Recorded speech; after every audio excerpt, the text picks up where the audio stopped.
Hello friends. तो आज हम लोग पढ़ रहे हैं क्लास 6 का चैप्टर 7 गेटिंग नो प्लांट्स। इसका हमने पार्ट 1 ले लिया था। अब हम पढ़ने जा रहे हैं पार्ट 2। इसमें पार्ट 1 में हमने प्लांट्स के बारे में जाना था कि क्या कैटेगरी होती है उनकी। ठीक है, कि जैसे हर्ब्स होते हैं, श्रब्स होते हैं, ट्रीज़ होते हैं, तो क्या उनमें डिफरेंस होती है, क्या उनकी हाइट होती है, ठीक है, उनके ट्रंक कैसे होते हैं। हमने स्टेम के बारे में पढ़ा और लीव्स के बारे में भी पढ़ा। अब इस पार्ट में हम पढ़ने जा रहे हैं रूट और फ्लावर्स को।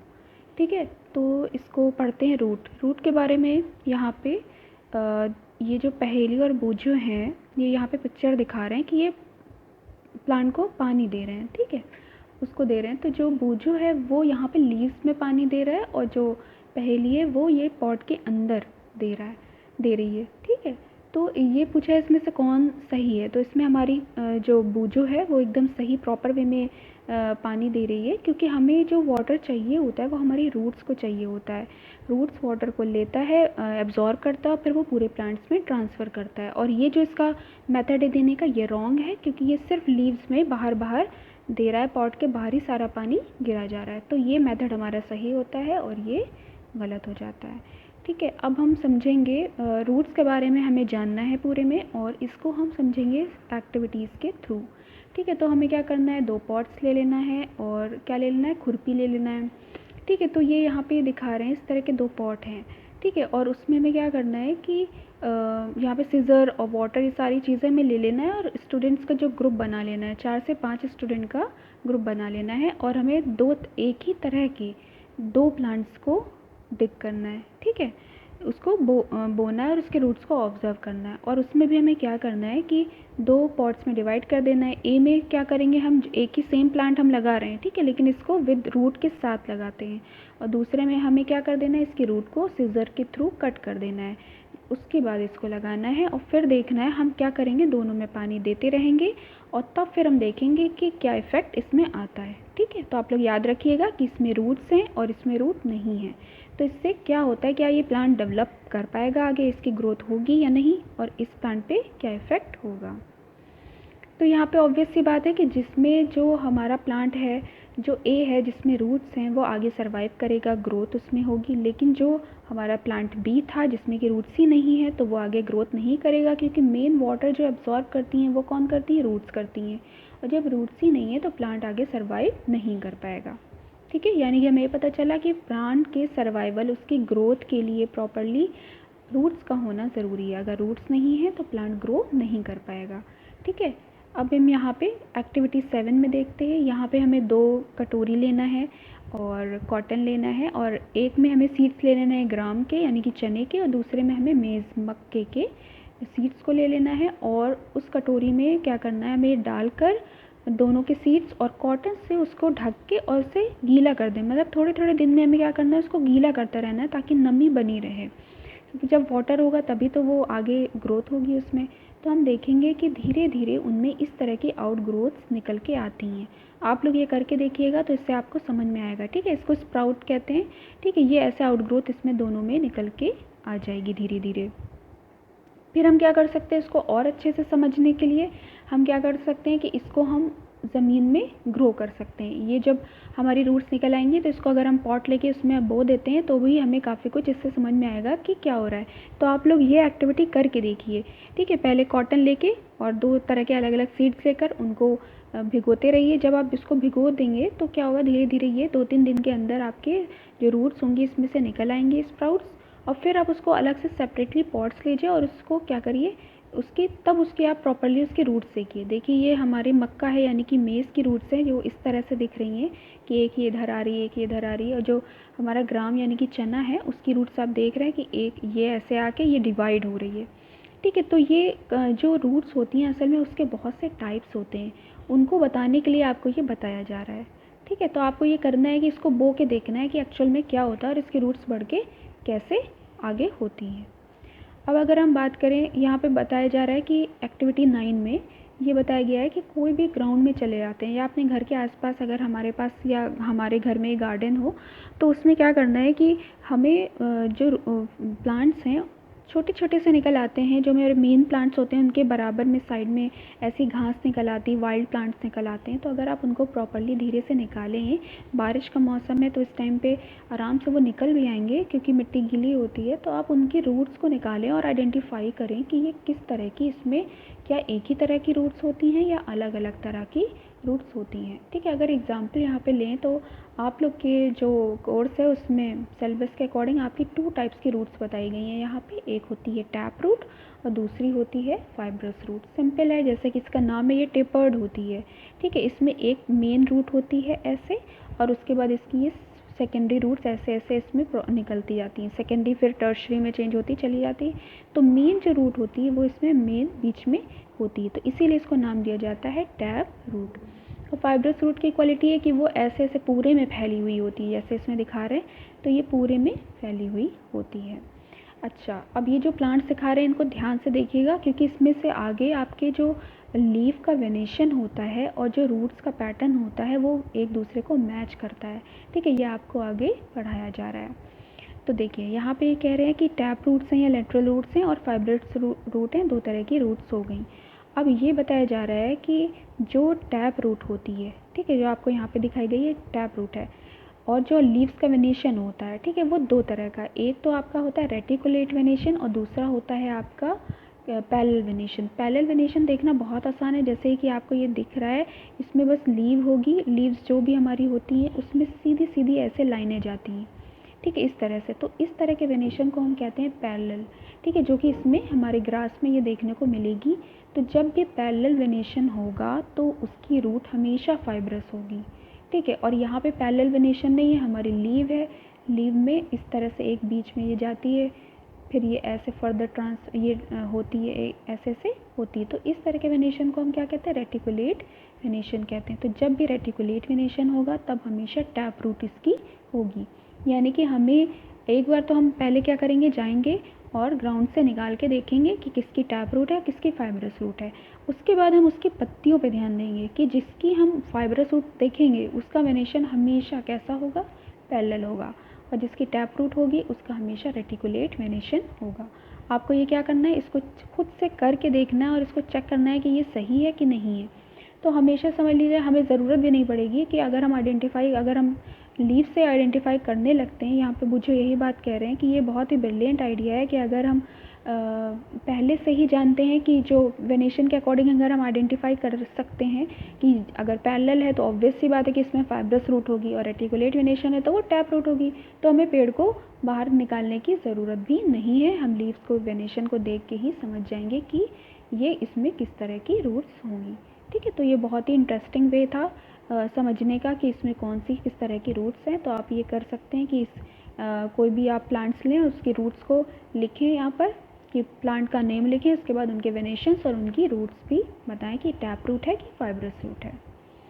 ठीक है, तो इस तरह से ये समझना बहुत आसान हो गया और हमें ये बात पता चली कि लीफ में 2 तरह के वेनेशन होते हैं, एक पैरेलल और एक रेटिकुलेट, और जो रूट्स होती हैं वो दो टाइप्स की होती हैं, एक होती है टैप रूट और दूसरी होती है फाइब्रस। ठीक है, अब आगे देखते हैं। रूट्स का मेन अगर फंक्शन की बात करें तो उसका मेन काम होता है वाटर को एब्जॉर्ब करना, वाटर के साथ साथ मिनरल्स को भी एब्जॉर्ब करना, जो कि कहाँ है, सॉइल के अंदर है। ठीक है, स्टेम का फंक्शन है कि जो भी रूट ने वाटर मिनरल को एब्जॉर्ब किया उसको वो ऊपर की तरफ कंडक्ट करे। ठीक है, कहाँ तक पहुँचाए, लीव्स तक पहुँचाए, और अदर जो प्लांट्स के पार्ट हैं, फ्लावर हो गया, फ्रूट्स हो गया, वहाँ तक उसको पहुँचाने का काम क्या किसका होता है, स्टेम का होता है। ठीक है, तो हम पीछे भी पढ़ चुके हैं, एक बार फिर से देखते हैं। रूट्स का काम है वाटर को एब्जॉर्ब करना और मिनरल्स को भी एब्जॉर्ब करना, किससे, सॉइल से। ठीक है, अगर हम स्टेम की बात करें तो उसका काम है कंडक्शन, जो भी वाटर मिला, जो रूट्स ने एब्जॉर्ब किया उसको ऊपर के पार्ट में ट्रांसफ़र करना, यानी कि लीव्स तक और अदर जो पार्ट्स हैं प्लांट के उन तक पहुंचाना। लीव्स का मेन फंक्शन अगर हम देखें तो क्या है, लीव्स का मेन फंक्शन है कि वो क्या करता है, फूड को प्रिपेयर करता है, किस प्रोसेस के थ्रू, फोटोसिंथेसिस के थ्रू। ठीक है, और डिफरेंट जो पार्ट्स होते हैं उन तक खाने को पहुंचा देता है। ठीक है, तो सबकी अपनी अपनी इम्पोर्टेंस है और सबके अपने अपने स्पेशल फंक्शन है। ठीक है, तो सबका होना ज़रूरी है। अगर रूट्स ही नहीं होंगे तो वाटर ही नहीं मिलेगा, जब वाटर ही नहीं मिलेगा प्लांट्स को, फोटोसिंथेसिस रिएक्शन भी नहीं होगी। ठीक है, तो सब एक दूसरे से कनेक्टेड हैं।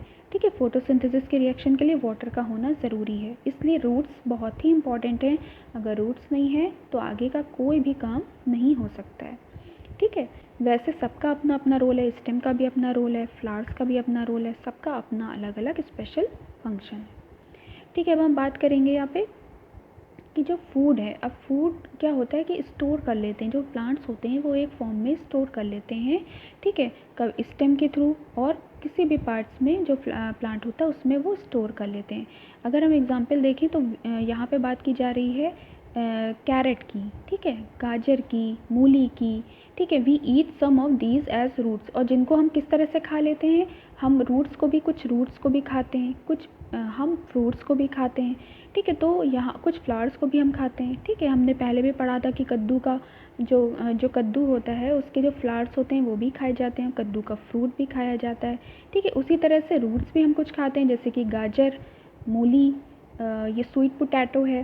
ठीक है, जिसको शायद हिंदी में शकरकंद कहते हैं। टर्निप हो गई, यानी कि आपका टर्निप, शलजम।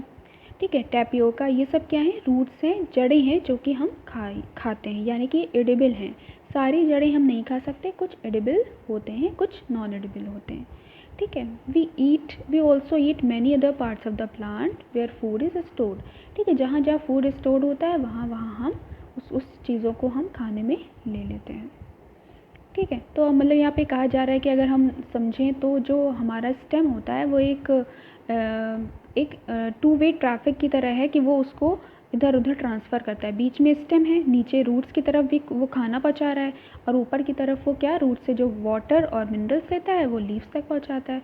तो अगर हम इस बात से एग्री करें तो वो क्या करता है, टू वे ट्रैफिक का काम करता है, और वो एक तरह से क्या है, लाइक अ स्ट्रीट है। ठीक है, वो एक स्ट्रीट की तरह है और वो टू वे ट्रैफिक की तरह काम करता है। ठीक है, अब ये इन्होंने यहाँ पे एक बार स्पेशल स्ट्रक्चर दिखा दिया, स्टेम और the two way traffic street. ठीक है, नीचे की तरफ ये क्या पहुँचा रहा है, फूड को पहुँचा रहा है, जो लीव्स बना रही है, और जो नीचे से क्या मिल रहा है हमें, वाटर और मिनरल्स मिल रहे हैं, वो ऊपर की तरफ प्लांट में पहुँचा रहा है। ठीक है, तो इसलिए इसको ये नाम दिया गया। तो अभी हमने सबके बारे में पढ़ लिया, हमने स्टेम पढ़ा, रूट पढ़ा, लीव्स पढ़ी। ठीक है, अब मेन पार्ट है जो कि है फ्लावर, वो पढ़ा। इसमें सब मैक्सिमम क्या आपका होता है, रिप्रोडक्शन इसके थ्रू होता है। ठीक है, कि आगे प्लांट्स कैसे रिप्रोड्यूस करते हैं, तो वो है हमारा पार्ट फ्लावर। ठीक है, इसी के थ्रू आगे एक प्लांट से दूसरा प्लांट भी बन के तैयार होता है। तो अब हम बात करेंगे फ्लावर्स की। ठीक है, तो ये जो फर्स्ट जो हमारा फिगर है वहाँ पे ये दिखा रहे हैं कि ये क्या है, एक ब्रांच है, लीफलेस, यहाँ पे कोई भी लीफ नहीं है। ठीक है, उसके बाद ये है जो लीफ के साथ दिखा रहे हैं वो तीसरी है, इसमें क्या है, ब्रांच भी हमारी है, और ब्रांच पे हमारी लीव्स हैं, और लीव्स के साथ साथ फ्लावर्स हैं, जो ये बहुत ही अट्रैक्टिव कलर्स के होते हैं। कुछ वाइट भी होते हैं, कुछ रेड, हर तरह के कलर के अलग अलग प्लांट्स में अलग अलग फ्लावर्स होते हैं। ठीक है, अब यहाँ पे ये बात करें, have you ever seen flowers on grass, wheat, मेज, मैंगो और गुआवा। हाँ, ऑब्वियसली इसमें हमें सब में क्या होता है, फ्लावर्स देखने को मिलते हैं। ठीक है, जो कि जिनका जो कलर होता है वो बहुत ही ब्राइट होता है। अब यहाँ पे ये कह रहे हैं कि जब भी हमें फ्लावर की स्टडी करनी है तो हम कुछ प्लांट्स को अवॉइड करेंगे, जैसे कि मैरीगोल्ड को, क्राइसैंथेमम को और सनफ्लावर को, क्योंकि ये सिर्फ फ्लावर्स नहीं है, ये एक सिंगल फ्लावर नहीं, ये ग्रुप ऑफ फ्लावर्स हैं, तो इनकी स्टडी करना, इनको जैसे हम डाइसेक्शन करेंगे तो उसको हमें पूरा करके देख के अलग अलग समझ में नहीं आएगा, हम कंफ्यूज हो जाएंगे। इसलिए हमें ऐसे फ्लावर चूज़ करना है जो बहुत ही डेलिकेट हो और वो सिंगल हो। जब सिंगल होंगे तो उसको हम ऑब्ज़र्व कर पाएंगे कि फ्लावर्स के पार्ट्स कितने होते हैं, उनमें क्या क्या उनके फंक्शंस होते हैं। अब हमें क्या करना है कि हमें एक बड ले लेना है, यानी कि कली ले लेना है, और 2 फ्रेश फ्लावर्स ले लेना है। किसी के भी 2 फूल हमें ले लेना है और कली ले लेना है, ताकि हम पहचान सकें कि इसके क्या क्या पार्ट्स होते हैं और क्या क्या इसके फंक्शंस हैं। तो हम उसमें से क्या, दतूरा ले सकते हैं, चाइना रोज़ ले सकते हैं, मस्टर्ड ले सकते हैं, ब्रिंजल ले सकते हैं, लेडी फिंगर और गुलमोहर को भी ले सकते हैं। साथ में हमें ब्लेड ले लेना है, ग्लास स्लाइड लेके, और शीट ऑफ पेपर और मैग्नीफाइंग ग्लास और वाटर को ले लेना है। ठीक है, अब हमें सबसे अच्छा, अगर मेरे अकॉर्डिंग आप कहें तो सबसे अच्छा चाइना रोज़ रहता है। गुड़हल का जो फूल होता है उसको डाइसेक्ट करके समझना बहुत ही आसान होता है, ईजी हो जाता है। ठीक है, तो हम 1 बाय 1 पढ़ते जाएंगे कि एक्चुअल में फ्लावर्स में कितने पार्ट्स हैं और वो कैसा होता है। तो इन्होंने सबसे पहले यहाँ पे बड ली। बड में जो ये ग्रीन कलर का पोर्शन आपको दिख रहा है ये आपकी कहलाती है सेपल्स, ठीक है, इनको नाम दिया जाता है सेपल्स। ये आपके ग्रीन, मैक्सिमम ग्रीन कलर के होते हैं, ठीक है। और जो अंदर रेड रेड सा पोर्शन दिख रहा है वो कहलाते हैं पेटल्स, ठीक है। अभी हमने फ्लावर के पोर्शन जो भी दो पार्ट्स पढ़े, वो आउटर कवरिंग होती है फ्लावर की, ठीक है। आउटर कवरिंग भी कह सकते हैं और प्रोटेक्टिव कवरिंग भी कह सकते हैं, ठीक है। क्योंकि आपको भी पूरी डिटेल नहीं बताई जा रही है, आपका क्लास छोटा है। जैसे आप हायर क्लास में जाएंगे तो आप इसकी और कॉम्प्लेक्स स्ट्रक्चर को पढ़ेंगे और इसको समझेंगे, ठीक है। तो अभी यहाँ पे बात की जा रही है जो फ्लावर होता है उसमें आपके 4 पार्ट्स होते हैं, ठीक है। तो जो आउटर आपकी कवरिंग होती है वो होती है मेनली सेपल्स और पेटल्स की, ठीक है। इस सेपल्स और पेटल्स का कलर इतना अट्रैक्टिव इसीलिए बनाया गया है ताकि जो इंसेक्ट्स होते हैं वो इसको देखें और इसके ऊपर आके बैठें, क्योंकि उनका अपना बहुत ही इंपॉर्टेंट रोल होता है जिसको हम पॉलिनेशन कहते हैं, ठीक है। वो आगे हम क्लास 7th में पढ़ेंगे, ठीक है। तो यानी कि आउटर कवरिंग अगर कहें तो वो है सेपल्स और पेटल्स। ये इसीलिए इतने ब्राइट कलर के होते हैं, ग्रीन, रेड, येलो, ताकि हम इसमें इंसेक्ट्स हैं सब इसको अट्रैक्ट करें, ठीक है। तो अभी हमने 2 पार्ट्स को पढ़ा, एक सेपल्स और एक पेटल्स, ठीक है। अभी 2 पार्ट्स और बचे हैं जो कि इनर इसकी कवरिंग में आते हैं, ठीक है। हम अभी 2 पार्ट्स को और पढ़ेंगे। तो यहाँ पे हमने ले लिया कि सेपल्स और पेटल्स। अब यहाँ पे ये बात कह रहे हैं कि जो सेपल्स होते हैं, कुछ आपको सेपल्स मिलेंगे जो आपस में ज्वाइंट होंगे, कुछ होंगे जो आपको सेपरेट अलग अलग मिलेंगे। तो ये अलग अलग फ्लावर्स में अलग अलग क्वालिटी है, हमें ज्वाइंट भी मिल सकते हैं और हमें फ्री भी मिल सकते हैं। ऐसे सेपल्स की बात है, यानी कि अंदर की ये पंखुड़ियों की बात है कि वो हमें ज्वाइंट भी मिल सकती हैं और डिफरेंट भी मिल सकती हैं, ठीक है। तो आप ये खुद फ्लावर्स को देखिए और उसमें देखिए कि किस में ये ज्वाइंट है और किस में ये सेपरेट हैं, ठीक है। तो आप देखेंगे तो उसको आपको बहुत अच्छा लगेगा, ठीक है। तो यहाँ पे हमने 2 चीज़ों के बारे में बता दिया, किसके बारे में, सेपल्स और पेटल्स। ये क्या होते हैं, आउटर कवरिंग होते हैं जो कि प्रोटेक्ट करते हैं इनर कवरिंग में जो पार्ट्स हैं, ठीक है। अभी उनकी हम बात करेंगे। अब यहाँ पे बात करें inner parts of the flower, you have to cut it open. जब हम आउटर कवरिंग जैसे ही निकालेंगे, ठीक है, सेपल्स पेटल्स को जैसे ही हम रिमूव करेंगे हमें अंदर के पार्ट्स दिखना स्टार्ट हो जाएंगे, ठीक है। अब हम अंदर के पार्ट्स को देखते हैं। अब आपको यहाँ पे ये करना है कि ये जो ऑब्जर्वेशन ऑन फ्लावर्स है इसमें नाम देना है, जो भी हम फ्लावर का ऑब्जर्व कर रहे हैं उसमें उसका number and colour of sepals बताना है। यहाँ पे number and colour of petals बताना है, ज्वाइंट है या सेपरेट हैं, पेटल्स भी ज्वाइंट हैं कि सेपरेट हैं। स्टेमन्स आगे का जो पोर्शन है उसके बारे में बात करें कि वो ज्वाइंट है या कैसे हैं, प्रेजेंट हैं या एब्सेंट हैं। तो ये सब चीज़ें आपको यहाँ पर मेंशन करना होगा, ठीक है। अभी हमने फ्लावर के 2 पार्ट्स की बात की थी जो कि आउटर कवरिंग थी, यानी कि सेपल्स की, और फिर पेटल्स की बात की थी। अब हम next part of the part की बात करने जा रहे हैं जो कि है स्टेमन, ठीक है। ये हमारे स्टेमन्स हैं, ठीक है। स्टेमन में 2 पोर्शन होते हैं, एक होता है ऊपर की तरफ एंथर और नीचे की तरफ ये इसका होता है फिलामेंट, ठीक है। अब ये आपस में जुड़े भी हो सकते हैं, यानी कि ज्वाइंट भी हो सकते हैं और सेपरेट भी हो सकते हैं। इनका भी पैटर्न अलग अलग होता है, ठीक है। तो हमने यहाँ पे बात कर ली स्टेमन्स की, और जो स्टेमन के बाद अंदर की तरफ सेंट्रल पोर्शन पे होती है वो कहलाती है पिस्टिल। ये कहलाते हैं inner part of the flower, stamens and pistil. स्टेमन ये हो गए और पिस्टिल हमारी ये है देखने में, ठीक है। इसको देखिए, ये आपका चाइना रोज़ का एग्जाम्पल दिया गया है यहाँ पर, और ये ऐसे देखने में आपको बाहर से ही दिख रहे हैं। ये आपके हो गए बाहर की तरफ, ये आपके हो गए सेपल्स, फिर ये आपकी रेड कलर के जो दिख रहे हैं ये हो गए पेटल्स, ठीक है। फिर ये आपके स्टेमन्स हो गए ये, ठीक है। और ये जो लाइट ग्रीन आपको ये दिख रही है ये हो गई आपकी पिस्टिल, ठीक है। और ये जो आपके ऊपर की तरफ स्टेमन में येलो कलर के दिख रहे हैं ये कौन है, ये आपके हैं स्टेमन का पार्ट एंथर दिख रहा है, ठीक है। तो हमने ये पार्ट्स देख लिए चारों। अब हम बात करेंगे पिस्टिल की। पिस्टिल अंदर से देखने में इस तरह की दिखती है और पिस्टिल में भी पार्ट होते हैं। ऊपर के पोर्शन को स्टिग्मा कहते हैं, बीच के पोर्शन को स्टाइल और नीचे के पोर्शन को ओवरी। अगर मेन पार्ट कहा जाए तो इसका ये होता है ओवरी, ठीक है। एक बार फिर से बात करें तो फ्लावर में 4 पार्ट होते हैं। बाहर की तरफ सेपल्स, यहाँ पे दिखाया गया ये सेपल्स, फिर पेटल्स, ठीक है, फिर थर्ड पे स्टेमन्स और फोर्थ पे हमारी आ जाती है पिस्टिल, ठीक है। अगर हम स्टेमन की बात करें तो उसको 2 पार्ट में डिवाइड कर देते हैं, ऊपर का एंथर और नीचे का फिलामेंट। अब हम बात करें चौथे पार्ट की यानी कि पिस्टिल की, तो उसको 3 पार्ट्स में डिवाइड किया जाता है। ऊपर की तरफ स्टिग्मा, बीच में स्टाइल और नीचे की तरफ ओवरी। ठीक है, ओवरी सबसे इम्पॉर्टेंट पोर्शन है इसका। और अब इसको आइडेंटिफाई करते हैं, इसको ऑब्जर्व करते हैं कि ये कैसी देखने में दिखती है। तो हमें क्या कर लेना है, इसको जब हम डाइसेक्ट करेंगे तो उसको हमें कट कर देना है। हम दो तरह से कट कर सकते हैं। एग्जाम्पल मैं आपको दे रही हूँ, आप क्योंकि 6 क्लास के स्टूडेंट बहुत छोटे होते हैं तो इसलिए बताना ज़रूरी है। जैसे कि खीरा होता है, खीरे को जब हम घर में सलाद बनाते हैं तो हम 2 तरह से कट करते हैं। एक तो हम इसको इस तरह से कट कर देते हैं, ठीक है, गोल गोल ये ऐसे स्लाइड्स आ जाते हैं, तो इसको हम कहते हैं TS यानी कि ट्रांसफ़र सेक्शन इसका नाम होता है। ठीक है, और खीरे को हम इस तरह से भी कट करते हैं कि ये लंबे लंबे पोर्शन में आ जाता है, इस तरह के। तो इस तरह की जो कटिंग होती है वो कहलाती है LS मतलब लॉन्गिट्यूडिनल सेक्शन। तो इसी तरह से हम जो हमारी ये पिस्टिल है इसको हम 2 तरह से कट करेंगे। एक तो यहाँ से बीच से कट कर लेंगे, तो यहाँ पे हमें क्या दिखेगा, हमें ट्रांसफ़र सेक्शन देखने को मिलेगा। और जो हमें ऐसे कट किया जा रहा है, लंबे से ऐसे कट किया जाएगा, तो वो क्या कहलाएगा, लॉन्गिट्यूडिनल सेक्शन। अब हम ऑब्जर्व करते हैं कि ये अंदर से देखने में कैसे दिखेगा।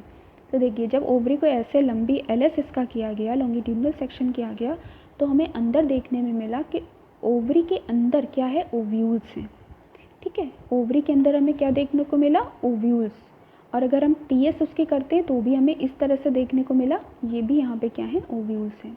यानी कि हमें ये पता चला कि जब हम ओवरी को भी कट करते हैं तो अंदर हमें क्या मिलते हैं, ओव्यूल्स। ठीक है, यही आपकी ओवरी फ्रूट में चेंज हो जाती है और जो ओव्यूल्स होते हैं वो सीड्स में फर्दर चेंज हो जाते हैं। ये हम लोग आगे जब 7 क्लास में जाएंगे तो इसको डिटेल में पढ़ेंगे। ठीक है, इसकी भी आपकी वीडियो बन चुकी है, आप चाहें तो इसे पढ़ भी सकते हैं। ठीक है, तो हमने यहाँ तक बात पढ़ ली कि अंदर जो हमें एक ऑर्गन्स टाइप के स्ट्रक्चर दिखे तो वो क्या थे, ओव्यूल्स थे। यानी कि ओवरी के अंदर ओव्यूल्स होते हैं। ठीक है, तो हमने यहाँ पे सारी चीज़ें फ्लावर्स की पढ़ ली कि फ्लावर्स का क्या होता है, 4 पोर्शन है, 4 पार्ट हैं, sepals, petals, stamens and pistil. ठीक है, इनके अपने अपने बहुत इंपॉर्टेंट फंक्शन हैं। जैसे सेपल्स और पेटल्स के बारे में हमने पढ़ा कि इनका फंक्शन होता है कि प्रोटेक्ट करना, inner part of the flower को प्रोटेक्ट करना। ठीक है, अब जो हमारे स्टेमेन और पिस्टिल है, इनका मेन काम होता है सेक्सुअल रिप्रोडक्शन में। ठीक है, जब हम क्लास 7 में पढ़ेंगे रिप्रोडक्शन के बारे में पढ़ेंगे, तब उसमें हम प्लांट्स के रिप्रोडक्शन में ये सेक्सुअल रिप्रोडक्शन के अंदर पढ़ते हैं कि कैसे स्टेमेन और पिस्टिल आपस में वर्क करते हैं। जो स्टेमेन होते हैं वो मेल रिप्रोडक्टिव ऑर्गन में आते हैं और जो पिस्टिल होती है वो फीमेल रिप्रोडक्टिव ऑर्गन में आती है। ठीक है, उसके बाद इन दोनों के बीच में पॉलिनेशन होता है और फिर फर्टिलाइजेशन और पॉलिनेशन सारी प्रोसेस के बाद क्या होता है, फ्रूट्स और सीड्स में ये चेंज हो जाते हैं। तो ये पूरी प्रोसेस को हम नेक्स्ट क्लास में पढ़ेंगे। अब फ़िलहाल हमें इस टाइम पे जो आपके बुक में दिया गया वो यहीं तक है कि आपको बस आइडेंटिफाई कराया गया है कि 4 पार्ट्स क्या होते हैं। ठीक है, तो यही आपके चैप्टर में यहीं तक बताया गया है। आगे देख लेते हैं कीवर्ड्स को। क्लिम्बर्स हम लोग, ये सारे कीवर्ड्स हम लोग ऑलमोस्ट पढ़ चुके हैं, इसमें कुछ नया नहीं है जो हम फिर से पढ़ें। यहाँ पे कुछ इंपॉर्टेंट बात यही बताई गई है, प्लांट्स को अगर ग्रुपिंग की जाए तो वो हर्ब्स, श्रब्स एंड ट्रीज़ में चेंज हो जाते हैं। ठीक है, उनके हाइट और उनकी नेचर और ब्रांचेस के अकॉर्डिंग उसको डिवाइड कर दिया जाता है। स्टेम जो होता है वो बेयर करता है लीव्स को, फ्लावर्स को और फ्रूट्स को। ठीक है, और मेन इंपॉर्टेंट पॉइंट हमें ये बताया गया कि इसमें क्या होता है, वेनेशन होता है। वेनेशन 2 तरह का होता है। किस तरह का होता है, रेटिकुलेट और parallel venation. Leaves give out water vapour. Leaves से जब पानी निकलता है, एक्स्ट्रा वाटर जो होता है हम डालते जाते हैं, उसके बाद क्या होता है कि बॉडी के टेम्परेचर को मेंटेन करने के लिए उसमें ट्रांसपिरेशन होता है। यानी कि पानी का बाहर निकलना थ्रू लीव्स क्या कहलाता है, ट्रांसपिरेशन कहलाता है। फोटोसिंथेसिस आपको पता है कि जो फूड बनाने की प्रोसेस होती है ग्रीन लीव्स की, वो क्या कहलाती है, फोटोसिंथेसिस कहलाती है। ठीक है, रूट्स के बारे में देखें तो हमने 2 तरह की मेनली रूट्स पढ़ी, टैप और फाइब्रस। ठीक है, फ्लावर के बारे में देखें तो मेन हमने ये पढ़ा कि 4 पार्ट होते हैं उसके, sepals, petals, stamen and pistil. ठीक है, चलते हैं हम आगे एक्सरसाइज की तरफ। करेक्ट करना है जो भी रॉन्ग है या रिराइट करना है जो भी यहाँ पे है sentence. Stamen absorb water and minerals from the soil. तो यहाँ पे स्टेमेन नहीं आएगा, यहाँ पे रूट्स आ जाएगा, क्योंकि रूट एब्जॉर्ब करती है वाटर एंड मिनरल्स को सॉइल से। Leaves hold the plant upright, बिल्कुल सही है। सॉरी, लीव्स नहीं, यहाँ पे स्टेम आएगा। Stem hold the plant upright. ठीक है, roots conduct water to leaves. तो स्टेम कंडक्ट करती है वाटर को लीव्स को, ठीक है। यहाँ पे आ जाएगा, यहाँ पे आपका स्टेम की जगह पे क्या आएगा, आपका यहाँ पर आ जाएगा रूट, जहाँ पे आ जाएगा स्टेम, और यहाँ पर भी आपका आ जाएगा स्टेम, ठीक है। The number of petals and stamens in flower is always equal, नहीं, ज़रूरी नहीं है कि इक्वल है, इक्वल भी हो सकते हैं और डिफरेंट भी हो सकते हैं। If the sepals of the flower are joint together, its petals are joint together, ज़रूरी नहीं है कि अगर सेपल्स ज्वाइंट हो तो पेटल्स भी ज्वाइंट हो, ठीक है, हो भी सकते हैं और नहीं भी हो सकते हैं। If the petals of the flower joint together the pistil is joint to the petals, बिल्कुल भी ज़रूरी नहीं है, अगर कुछ भी हो सकता है, क्योंकि अलग अलग क्वालिटी है, हर फ्लावर के अंदर एक स्पेशल क्वालिटी है, ठीक है। आप हायर क्लासेस में पढ़ेंगे तो टैक्सोनॉमी के नाम से ये आता है, तो उसमें बहुत अच्छा एक उसका, और ग्रेजुएशन में चले जाएंगे तो बहुत ज़्यादा फैमिलीज़ के बारे में आप फ्लावर की पढ़ेंगे, ठीक है। अब यहाँ पे इन्होंने कहा है कि ड्रॉ करना है लीव को, टैप रूट को, फ्लावर को, ठीक है, सबको क्या करना है, ड्रॉ कर देना है। Can you find a plant in your house और in your neighbourhood which has a long but weak stem, write the name, in which category will you place it, ठीक है। ऑब्वियसली हमें बहुत से प्लांट ऐसे मिलते हैं जिनके स्टेम्स वीक होते हैं, तो वो ज़मीन पे लेट जाते हैं एक तरह से, ठीक है, तो उनको क्लिम्बर्स कहते हैं, ठीक है, क्लिम्बर्स हैं। या जैसे आपका मनी प्लांट हो गया, तो बहुत अच्छा इसका एग्जांपल है। आप लोग अपने चारों तरफ आसपास देखिए, आपके कुछ ऐसे प्लांट्स हैं, उनके नाम यहाँ पर मेंशन करिए। What is the function of stem, function stem की बात करें तो बहुत से हैं। वो अपराइट रखता है, प्लांट को सीधा खड़ा रखता है। दूसरा क्या काम करता है, कंडक्ट करता है वाटर को, किसको, लीव्स को और other part of the plants को, तो उसके बहुत सारे फंक्शन हैं। Which of the following leaves have reticulate venation, ठीक है, इसमें से हमें देखना है कि किसके रेटिकुलेट वेनेशन है और किसके, बस यही देखना है कि किसके रेटिकुलेट हैं, यानी कि अगर किसी के पैरेलल हैं तो उनको हमें निकाल देना है। जैसे कि हमारी ग्रास हो गई, मेज़ हो गया, ठीक है, इन सब के क्या होते हैं, पैरेलल वेनेशन होते हैं, ठीक है, और वीट भी आपकी आ जाएगी, ठीक है। तो ये आप खुद से करके देखिए। If a plant has a fibrous root, what type of venation, अगर किसी भी प्लांट का की रूट है वो जो फाइब्रस है तो उसका वेनेशन हमेशा कैसा होता है, पैरेलल वेनेशन होता है, ठीक है। If a plant has leaves with reticulate venation, तो उसकी रूट्स कैसी होंगी, टैप रूट उसकी होगी। Is it possible for you find out the whether a plant has tap root और fibrous root by looking at the impression of its leaf on a sheet of paper, obviously अगर ये हम कर सकते हैं, अगर पैरेलल वेनेशन है तो वो फाइब्रस रूट होगी, अगर टैप रूट मतलब अगर रेटिकुलेट वेनेशन है तो वो टैप रूट होगी। What are parts of the flower, तो sepals, petals, stamen and pistil, ये आंसर हो जाएगा। यहाँ पे कह रहे हैं from the following plants which of them have flowers, तो ग्रास, मिर्च, चिली, टोमेटो, तुलसी, पीपल, शीशम, इसमें आपके ऑलमोस्ट जितने भी दिए गए हैं ना, सब में फ्लावर्स होते हैं, ठीक है। तो ये सारे आपके हो जाएंगे जो क्या देंगे आपको, फ्लावर्स इनमें होते हैं। Name the parts of the plant which produce food, name the process, तो वो पार्ट प्लांट का जो जिससे फूड प्रोड्यूस होता है वो है लीव्स होती हैं, और जो प्रोसेस होती है उसे कहते हैं photosynthesis. In which part of the flower you will find the ovary, ठीक है, तो ओवरी हमें कहाँ पे मिलती है, ओवरी हमें मिलती है सबसे इनर पोर्शन यानी कि पिस्टिल में, ठीक है। हमने पढ़ा था कि जो पिस्टिल होती है, पिस्टिल में 3 पोर्शन हमने देखे थे, ठीक है, इस तरह की स्ट्रक्चर होता है, ठीक है। तो ये पोर्शन स्टिग्मा कहलाता है, ये पोर्शन स्टाइल कहलाता है और ये पोर्शन ओवरी कहलाता है, ठीक है। तो यहाँ पे आंसर हो जाएगा pistil. Name 2 plants in which one has joint sepals and other has separate sepal, ठीक है। इसका एग्जाम्पल अब आप लोग दीजिए कि किसमें जॉइंट है, किसमें जॉइंट नहीं है, ठीक है। तो अच्छा रहेगा क्योंकि आप लोग ऑब्ज़र्व करेंगे तो आप लोगों को ज़्यादा समझ में आएगा।